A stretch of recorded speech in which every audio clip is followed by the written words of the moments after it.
multiple people got sick and multiple people died. The doctor asked, he said, have you heard of Legionnaire? A Frontline exclusive investigation. I plotted out each one of those deaths just to see if anything stood out. And in fact, it did. What did Michigan officials know? A lot of people didn't want us to expose what was happening and why it was happening. And was there a cover-up? Test the water. They should have tested the water. Flint's Deadly Water.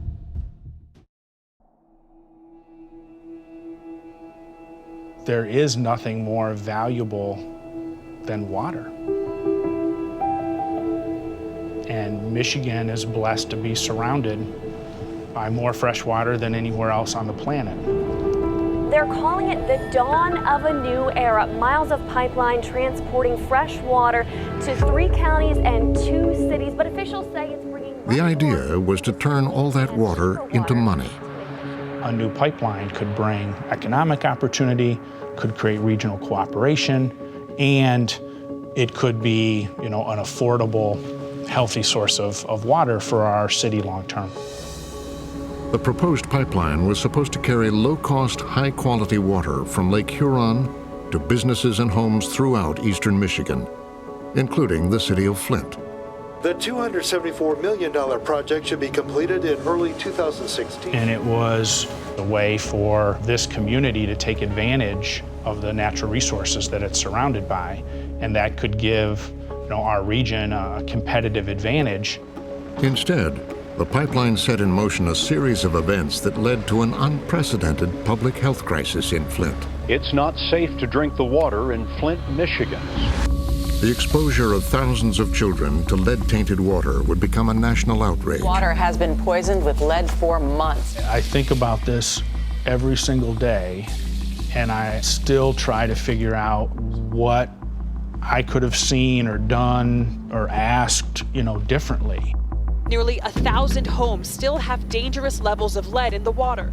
But I just didn't ever imagine that there would be a failure at every level of government with something as basic as the safety of drinking water. And overshadowed by the lead poisoning was another problem with the water. Most people outside of Flint look at the lead issue. That's the main issue. But the killer has been Legionnaires, and people don't know that. 2 more deaths have been linked to the Legionnaires disease outbreak. That was the one that I think they tried to hide the most. That's the one I still don't think that they want people outside of Flint to know.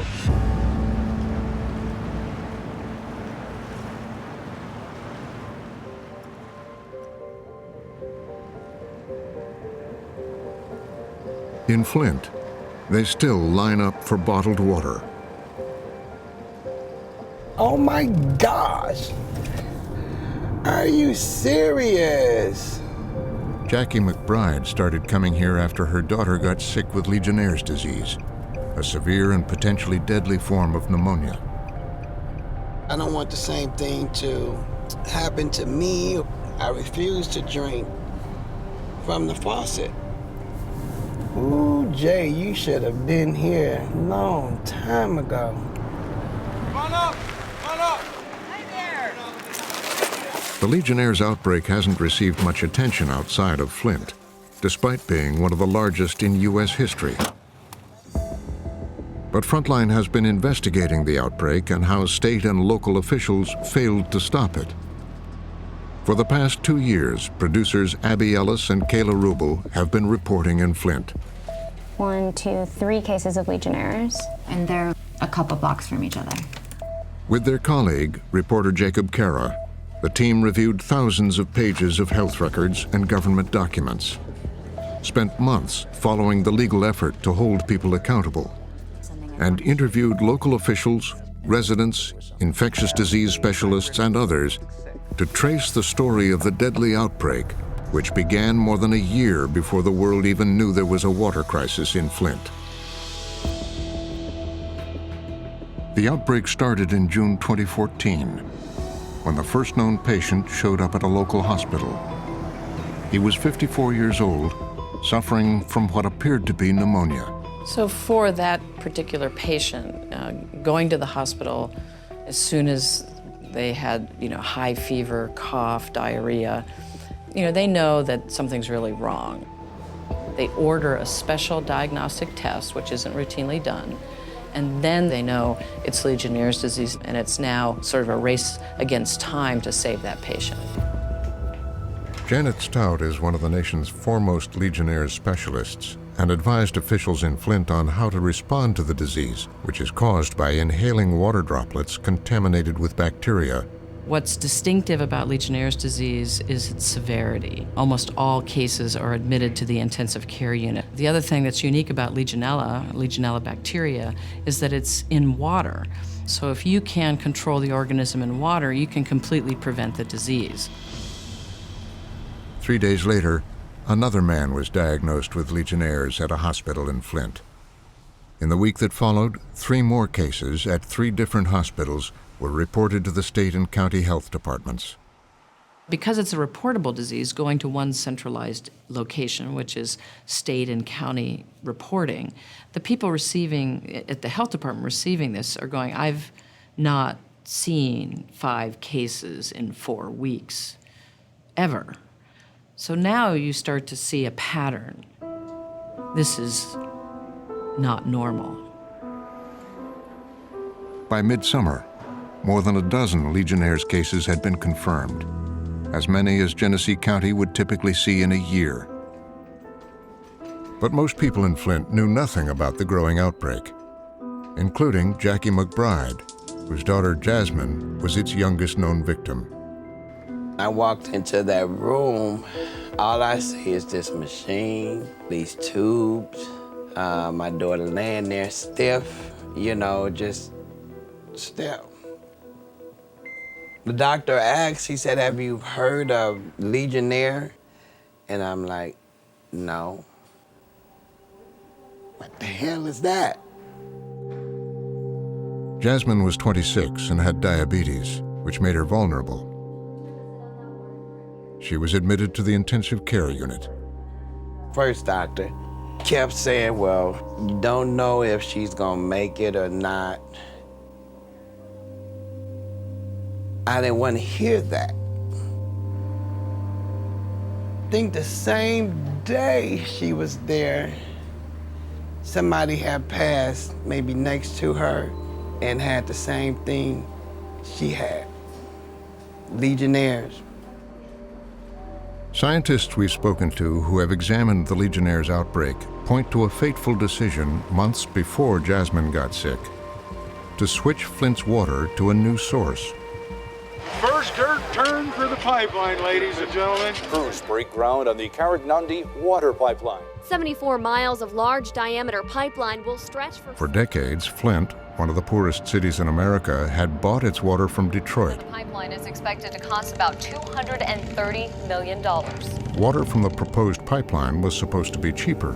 Thank you, Mr. Councilman, and the rest of the council, and I'm here to answer a point the county's top water official stressed when he came to Flint. Once it's completed, there will be several $1 million cost reduction to all of the communities involved.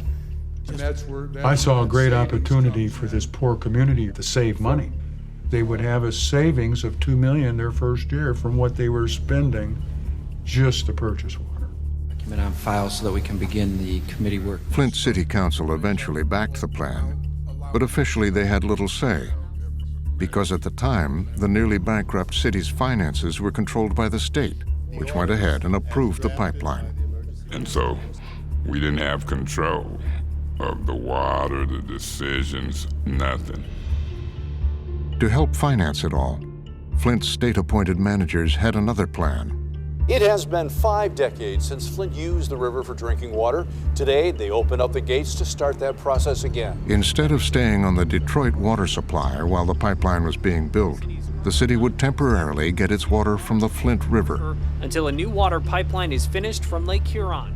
That decision, without a vote from the city council, would force the city to activate an old water treatment plant that had barely been used in half a century. I certainly still expected that the same safeguards would be in place no matter what the drinking water source was. But inside the plant, we've learned that a foreman named Matt McFarland was having concerns. He said, we're not ready. He said the plant wasn't ready. The funding just wasn't there. The staffing wasn't there. There was a lot that would need to be done, and it would take time. McFarland died in 2016, but while working at the water plant, he regularly confided in his sister, Tanya Petrella. This is the first time she's spoken publicly about her brother's concerns. He would call me, and he would just be so upset, and he would leave me messages that were just frantic, like, Tanya, you have to call me right away. Please call me right away. I mean, he knew that they weren't ready for this. As the deadline approached, McFarland expressed his concerns to his supervisors. One of them, Mike Lasko, had concerns too. He wouldn't speak to us, but in an email he told state regulators that if the plant were to open on schedule, it will be against my direction. He later told investigators he never received a response. The city right now is just testing and treating this water. They're not using it in the drinking water yet. They hope to start doing that in the next few days. With the opening of the plant just hours away, Petrella began texting friends at her brother's behest that the water wasn't safe. I remember specifically the day before they actually flipped the switch, he called me and he said, Tanya, contact everyone that you know in Flint, anybody you care about, and tell them do not drink the water. It's our moment. 3, 2, 1. He said it's not safe. We're not ready. He said, and people are gonna die. Here's the plant. Within weeks, the problems McFarland had been worried about began to appear. Flint is now getting its water from the Flint River. It's not sitting well with some residents and businesses And who this say is what is coming out of the tap. Water's brown, has a bad odor. I was covering Flint City Hall at the time. It was a regular sight. Like every week, someone was bringing in a bottle of water that was discolored. People were telling me as a council person that they was breaking out with rashes. We cannot drink the water. We can't cook with the water, let alone brush our teeth. That was real quick after the switch, some of those signs. The city says residents won't notice a change in quality. And the message we keep getting back over and over and over again is it's really not anything to worry about. Flint city officials say drinking water from the Flint River is now safe to drink for the entire city. It was not a problem, not a problem, not a problem. But what most of Flint didn't know at the time was that the state hadn't required the plant to protect the city's water pipes from corrosion. They soon became a breeding ground for Legionella, and people were getting sick. Throughout the summer of 2014, cases of Legionnaire's disease kept appearing, reaching over 30 by the fall. By October of 2014, there would have been enough information to really understand that there was a significant problem in Flint. That would be considered a large outbreak, and that would be an investigation that we'd want to do right away. The county health department had started looking into the problem. And in emails, state officials were already speculating that Flint's new water supply may be to blame, and worrying that word might get out. Everybody that knows anything about Legionnaire's disease knows it's in the water. So you go and test the water, and then you disinfect the water. That's what's been done virtually everywhere else, except in Flint. No one from the state health department would be interviewed on camera, but a spokeswoman told us the outbreak could not be definitively connected to the water because she acknowledged the water was never tested. By the end of 2014, there were 40 confirmed cases of Legionnaires, and 3 people had died. Jasmine Mcbride had been lucky. After 3 months in the hospital, she was able to go home. When I got out, I had to learn how to walk, talk, eat. I mean, it was just like being reborn all over again. The oxygen, you're on that all the time, or do you ever get to take it? Sometimes I'll take it off just to see myself, but I want it all the time. Yeah. Her battle with Legionnaires left her heart and lungs weakened. Her kidneys were severely damaged. When we met her in 2018, she needed a transplant, but wasn't healthy enough to be eligible for one. You just had dialysis just now, right? Your lungs are clear. They've cleared out the fluid. Her doctor, Marcus Zervos, had been treating a chronic skin infection that her weakened immune system couldn't control. My goal with you is to try to get those wounds healed up so that you can get your transplant. What we're doing with this is tissue grafting. I'm really happy with them. They are doing a lot better. I'm ecstatic. You know, if I can get them healed over a little bit more, I'm going to get you an appointment with those transplant doctors.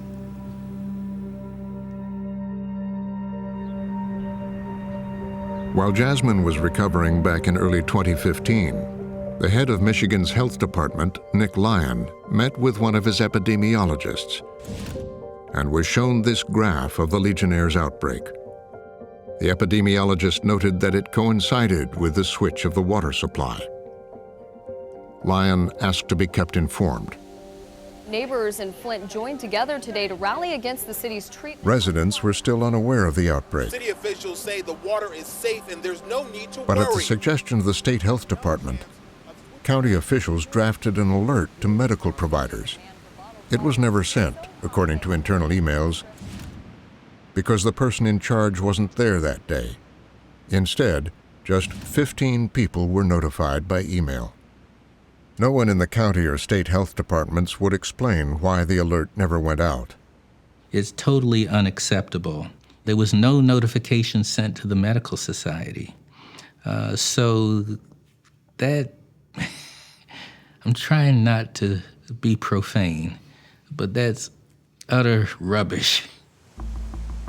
Around the same time, county health officials trying to confirm if the water was the source of the outbreak reached out to Dr. Stout. And I said, call the Center for Disease Control and Prevention. They will come, they will do the testing that needs to be done. And I thought, done. Emails show the county health department wrote to the CDC right away, saying they were now up to 47 cases of Legionnaire's disease and needed help. But state health officials had a very different response. They told the CDC they didn't need its help. If they did, they'd get in touch. The CDC persisted, saying they felt a sense of urgency. It was one of the largest outbreaks in years, they said, and they recommended a full investigation.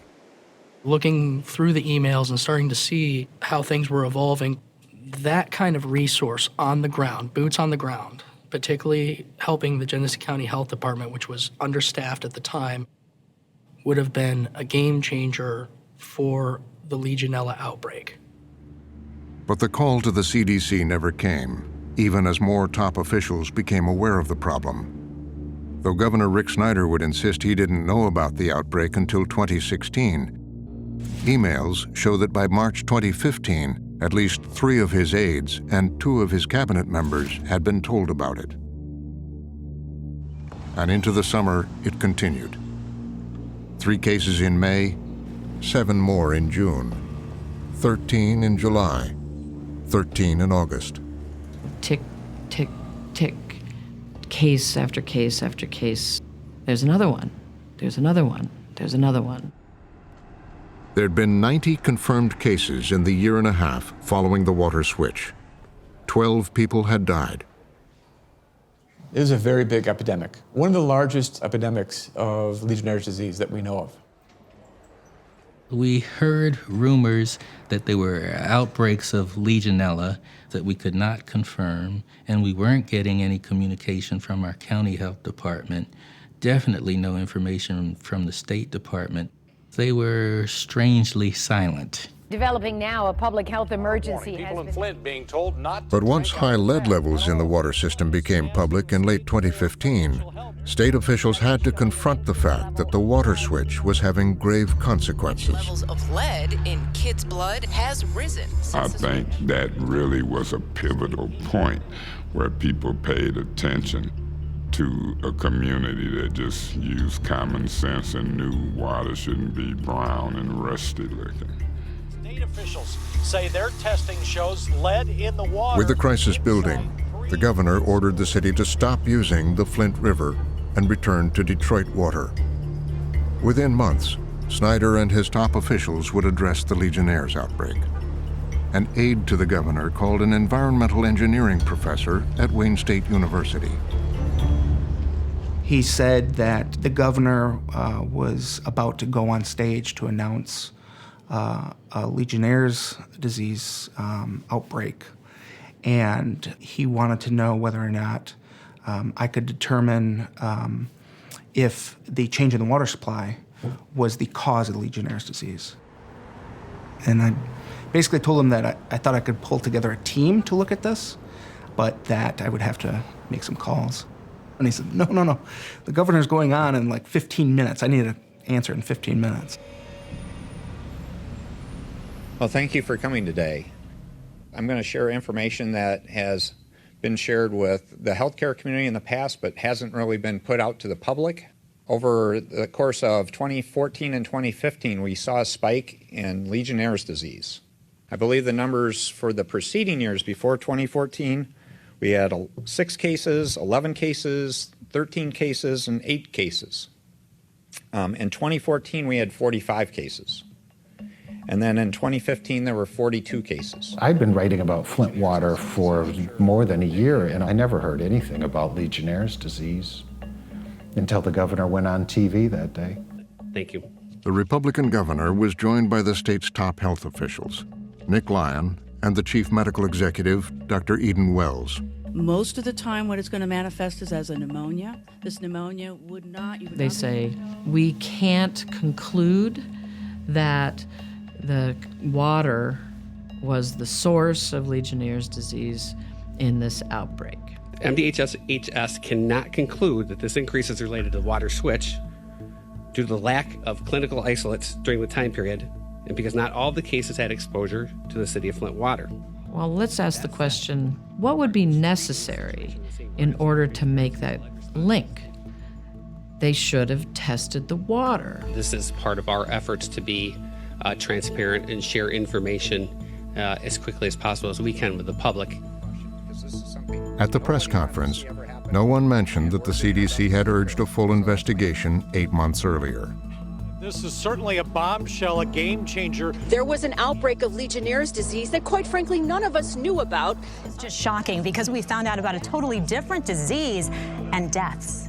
Within weeks, Michigan's Republican Attorney General announced he was appointing a special counsel to lead a criminal investigation into the water crisis. I'm announcing today that Todd Flood, a tough former Wayne County prosecutor, will be joining me and working with me in an investigation to determine what Michigan laws, if any, may have been broken in the Flint water crisis. People got sick, terribly so, and the water was contaminated, and the public was in an outcry. I have never seen a case like this in the history of the United States before. There needs to be an answer where people understand and can hold accountable those, if any, who were at fault. We didn't know if there was criminality or not. It's always about who knew what and when, and what did they do about it. You take your evidence and you follow that evidence down the path. As the criminal investigation was getting underway, the scientific investigation into the Legionnaires outbreak was also getting organized. We started meeting with the state regularly, and when we first started meeting with them, they were very collegial, and it was pretty much, we will open the keys to anything if it can help understand this. Sean McElmurray had pulled together a team of 23 scientists and experts from around the state. We were all focused on making sure that we didn't have another outbreak, another season outbreak. And so there was a lot of pressure to get this done by the time summer started. But as the months went by, the team says the state wouldn't authorize them to start the search for the source of the outbreak. Dr. Zervos was the infectious disease expert, and he was worried about the delay. It was critical to start right away because by June, we expected to see more cases of Legionnaires disease and there would be more deaths, which is what we expressed in a meeting that included top leadership at MDHHS. The scientists say they met with Nick Lyon to urge him to step up surveillance for Legionnaires cases. I remember my colleague telling him that if he didn't do that, people could die. Unfortunately, Nick Lyon's response was that, well, they have to die of something. I was flabbergasted, and I didn't say anything right then, although it was a situation where you're just in shock as a result of him saying that, the director of the health department. Nick Lyon declined to be interviewed.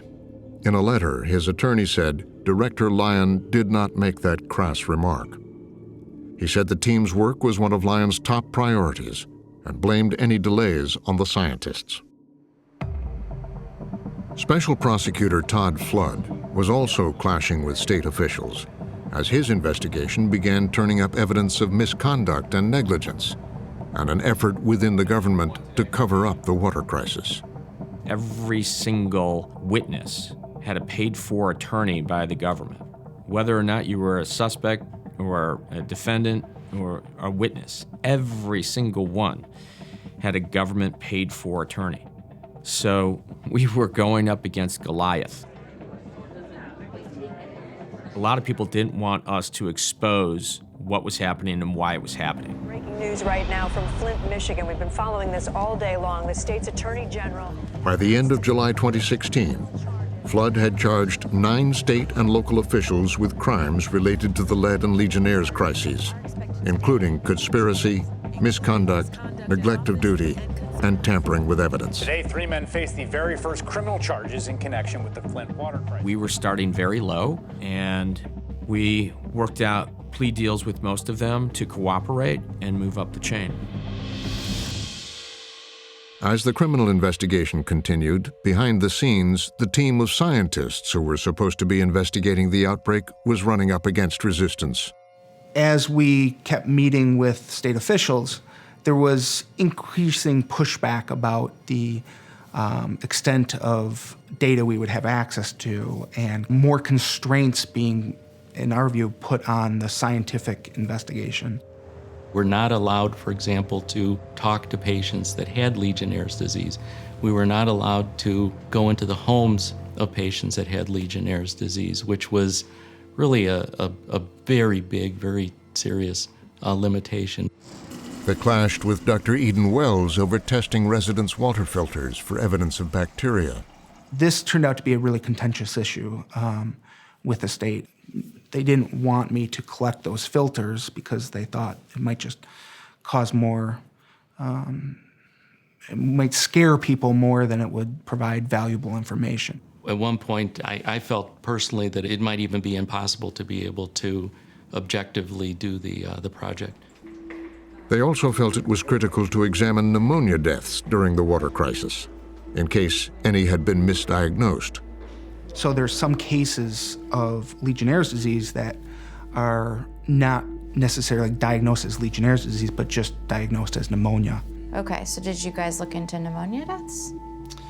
Ultimately, that was one thing that we weren't allowed access to. It was deemed as beyond the scope of what they wanted us to look into. But as time went on, I came to realize that maybe their interest in understanding things wasn't as the same as my interest in understanding things, and that there were potential liabilities to the state and to the people I was talking with. Dr. Wells declined to comment. Nick Lyon's attorney denied the health department had blocked the scientists' requests and told us Lyon was simply trying to ensure the state was funding necessary and appropriate research. With the scientists and state at odds, Frontline was doing the pneumonia research that McElmurray and his colleagues were seeking. I kind of tasked myself to kind of just start looking through the electronic death record system at the clerk's office, because the only place to start, the only evidence you can find is pneumonia deaths.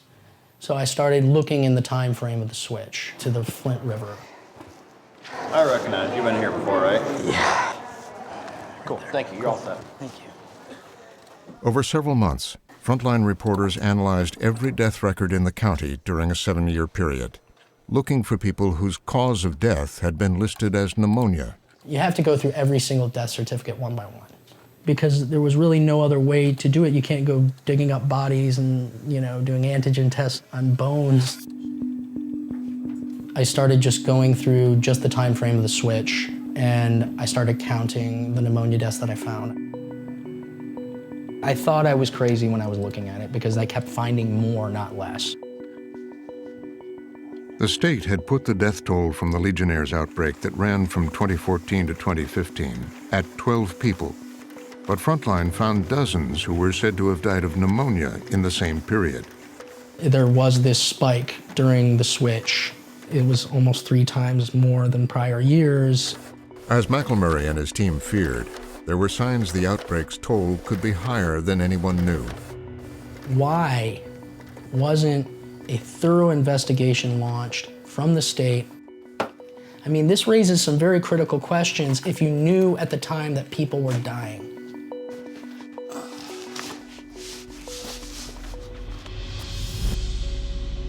We would spend many months in Flint trying to find the true extent of the Legionnaires outbreak. But by late 2016, McElmurray and the other scientists had begun testing the water and getting results back.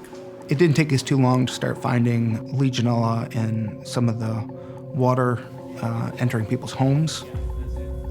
Believing they should share their findings with the public, the scientists held a meeting at a local library and said they'd found Legionella and other bacteria in people's water filters. The next day, Sean McElmurray heard from Rich Baird, a top aide to Governor Snyder. I was under no illusion that every time I talked to Rich Baird, it was as if I was talking to the governor. And he said, well, he wasn't upset at my guy, but he wasn't on message. He needed to be on message. You need to lead with public health, whatever that meant. And basically said that, he didn't want to take away funding from the university if I wasn't able to get on message. I just viewed that as just a threat to me and my team about the work we were doing, that we needed to better align our results with what their position was. And what did you understand that position to be? That there were no more problems in the water in Flint at that time. In an email, Baird told us that he never tried to influence or pressure the team to do anything except abide by the terms and conditions of their contract, and that they failed to stay within the scope and parameters of the project.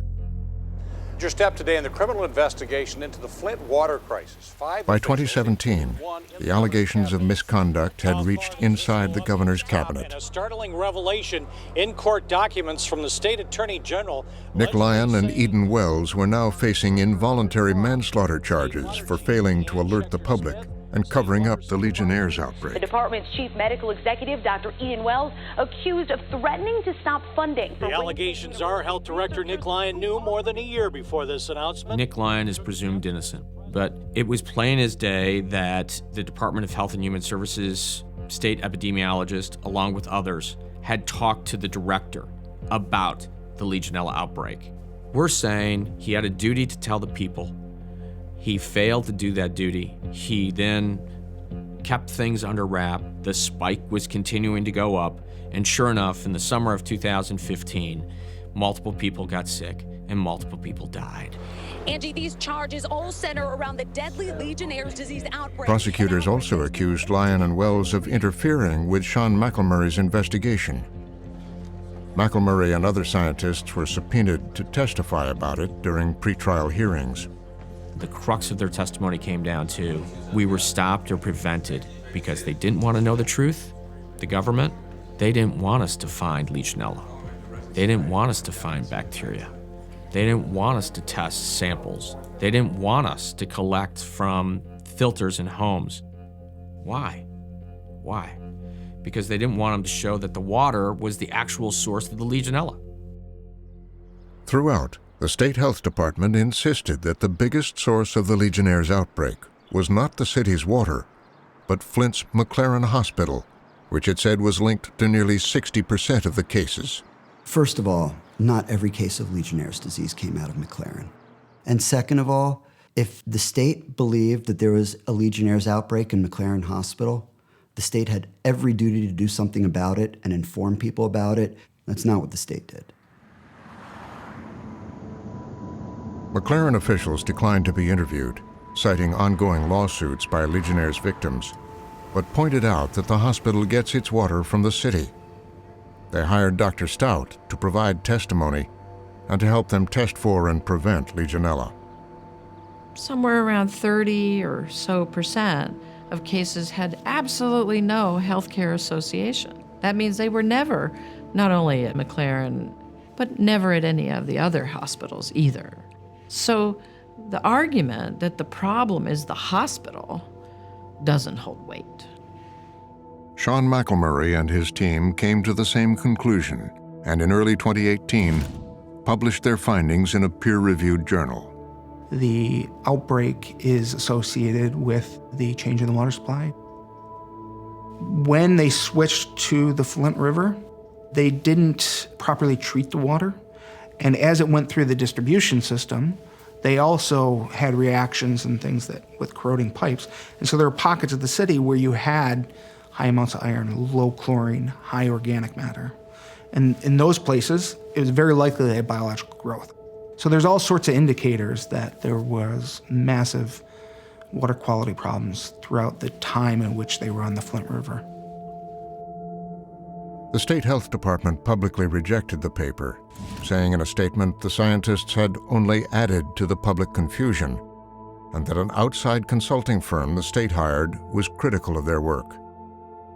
Nick Lyon's attorney went even further in a letter to Frontline, questioning the credibility and expertise of the team. The state eventually released its own report, insisting there was only one common source for most of the cases: McLaren Hospital.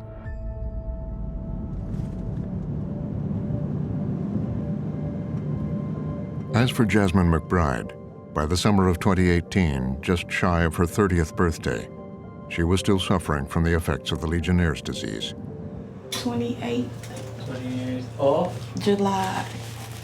Celebrating my 30th birthday. Seeing that I was supposed to be gone in 2014 due to the Legionnaire. So. Okay. And I just want to be around family and friends. That's good. We're just here for some paperwork. Well, yeah. But when I leave here, I'm going to the hospital. Okay. I'm having some trouble breathing. She was on 24-hour-a-day oxygen, suffering frequent respiratory failure.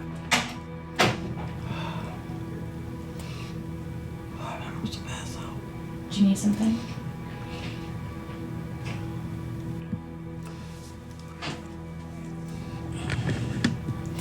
This is what I go through when I'm having trouble breathing. It's like I can barely talk. I can barely function. I can barely walk.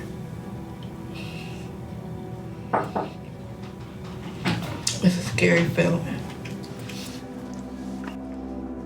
On this day, she was taken to the hospital for emergency dialysis.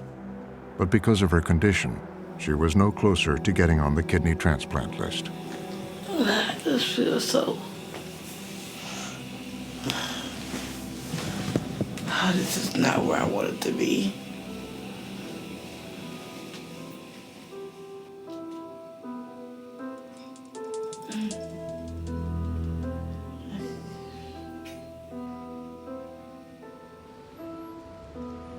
Nick Lyon faces involuntary manslaughter charges in connection with the death of 2 men in the Flint Legionnaires outbreak. That summer, 11 months of pretrial testimony was coming to an end in the case against Nick Lyon, with a long-awaited ruling on whether the evidence was strong enough to send his case to trial. All right.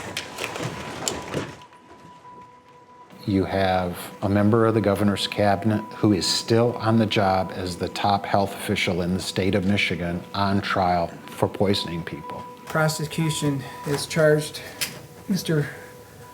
Lyon with involuntary manslaughter.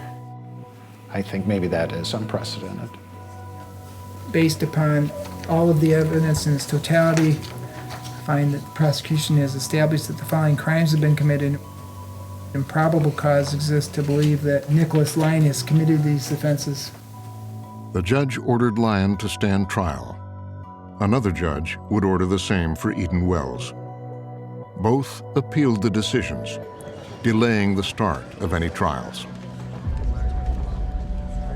And while the appeals were dragging on, Changing political landscape for our The state. biggest midterm election in a generation. the political landscape in Michigan was changing with a new governor. It was a dominating night for Democrats, winning a number of key races, including governor, attorney general. And a new attorney general, a Democrat who'd criticized the investigation for not producing results. I think we have to take a very close look at those investigations. We have to reevaluate, and I think we should have career prosecutors handling those cases. By the beginning of 2019, the fate of the investigation was uncertain.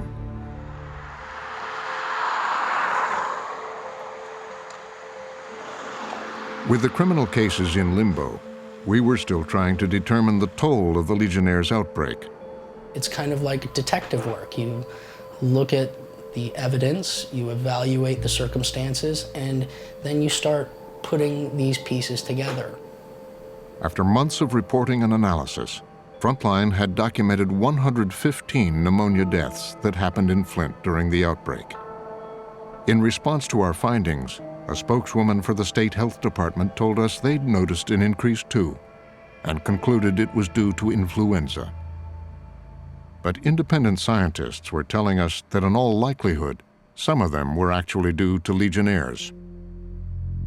I took the information from the death certificates and I plotted out each one of those deaths on a map just to kind of see if anything stood out. And in fact, it did. In particular, the older parts of the city, we found these clusters of people that around the same time frames the switch were dying of pneumonia and dying of Legionnaire's disease.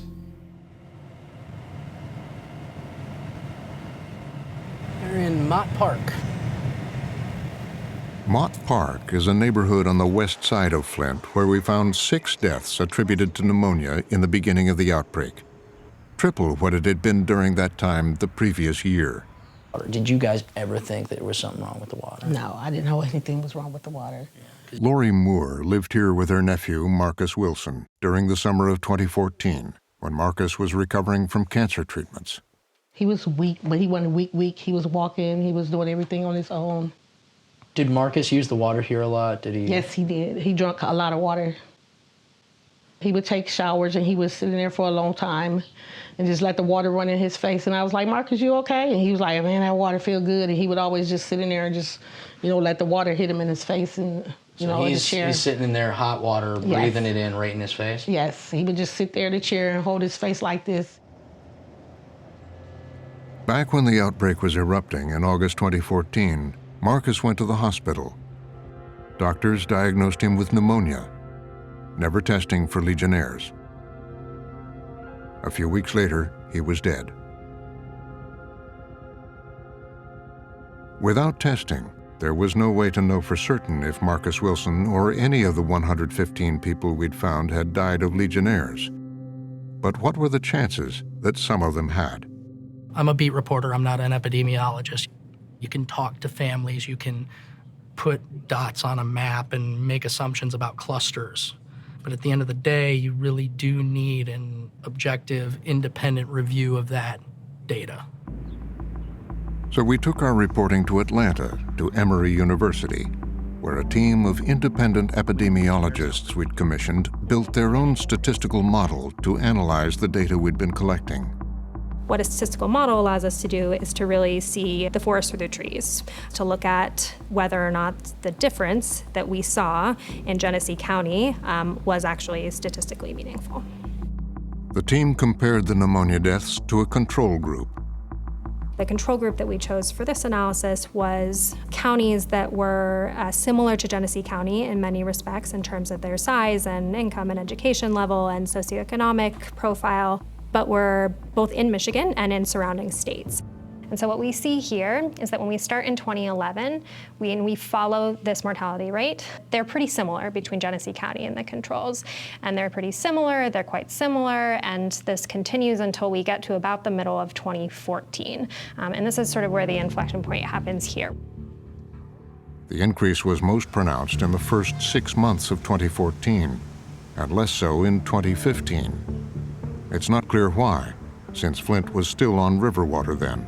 Right when the Legionnaires epidemic starts, the pneumonia death rate in Genesee goes up, while in the other counties it's going down. So we got this very clear divergence when you plot that over time.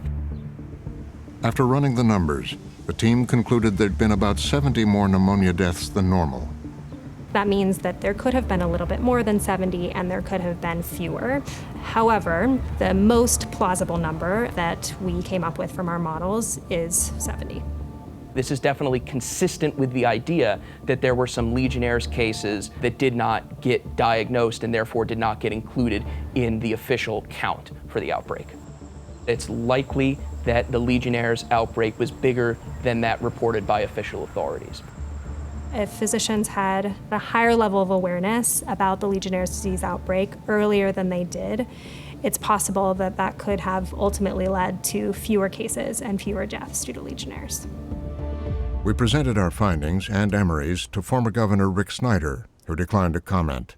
The State Health Department also declined, citing pending litigation. The official death toll from the outbreak remains 12 people. The Lord is your keeper. The sun shall not smite you by day, nor the moon by night. Amen. Looking further into our data, we made another discovery. Of the people who were diagnosed with Legionnaires during the outbreak and initially survived, at least 20 had since died.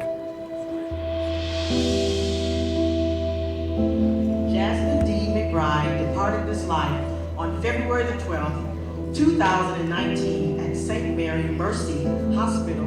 In the end, Jasmine Mcbride couldn't overcome the damage that had been done by the Legionnaires' disease. What was the cause of her death were complications as a result of Legionnaires' disease. She had heart problems, she had lung problems, she had kidney problems, and that resulted in her having a cardiac arrest. If she could yell out right now, she would say, "I'm not suffering anymore from Legionnaires' disease. I'm not suffering waiting to get a transplant. Thank God I'm free. Jackie, you're free. Rest in peace." She fought a good fight. She finished her course, and the victory is hers.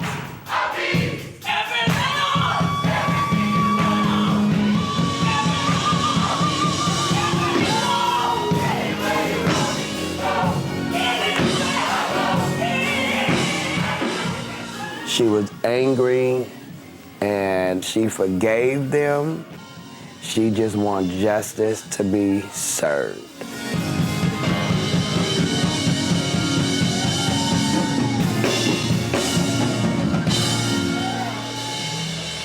Story we are following tonight, outrage in the city of Flint, People Michigan. of Flint, Michigan say they are horrified The shocking again. decision from the newly Democratic Attorney General's office came 4 months later, A lot of us are really angry, and we want to see some justice.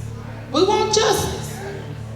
Michigan's new Attorney General had ousted Todd Flood and most of his team and appointed new prosecutors who dropped all the charges against Nick Lyon, Dr. Eden Wells, and the other officials. When we first came into the investigation, we had some very real concerns, some major, major concerns. And when I looked at it, I told Fagwa, I think I may have told the Attorney General, we're gonna have to start from the beginning. We're gonna have to start from scratch. Despite 2 judges ruling the cases should go to trial, the new prosecutors say the previous investigation was fundamentally flawed and failed to collect all available evidence. If we know that the investigation was not complete, you just simply cannot proceed. It's very important when we say we drop the charges is that these charges are dismissed without prejudice, which means these charges could be brought up again today. We're supposed to have everything, look at it, make a decision. not the way things happened in this case. Millions and millions of dollars have been spent on the Flint water investigation. They've wasted 3 years for zero, for nothing. Here's the thing. I know we worked tirelessly to put a great case together and continue the investigation. I know that, right? And I can say that without equivocation. And candidly, look, the facts speak for themselves. We won. We got the cases bound over. We did things the old-fashioned way of moving from the bottom and going up in the investigation. And the investigation for us was far from over. More than 5 years after the start of the outbreak, it remains to be seen whether any of the officials at the center of the Flint water crisis will be held responsible. Flint happened. People have to live with this for years and years and years and years and years to come. We are interested in justice, no matter how hard that is. We did not choose the easy route, but we chose the route that the people of Flint deserve. I'm more than skeptical. It makes no sense to drop the charges, dismiss the investigation, to start from scratch with the clock ticking. I guess time will tell, but I suspect that justice delayed is going to be justice forgotten. Believe me, it's been a long 5 years. It's been 5 years too long. This is something that has not really happened before. It was man-made. This was not a coincidence. This was thought out, it was calculated, it was decisions made, and those people must be held accountable.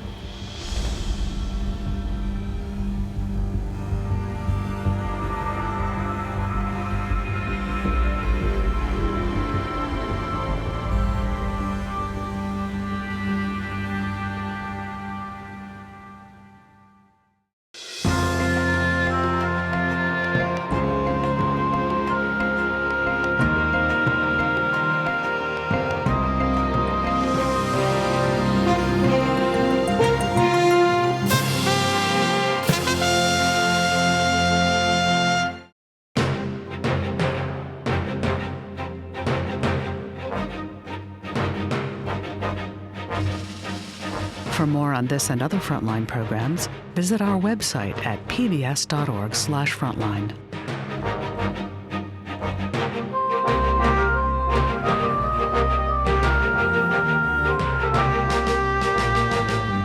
To order Frontline's Flint's Deadly Water on DVD, visit Shop PBS or call 1-800-PLAY-PBS.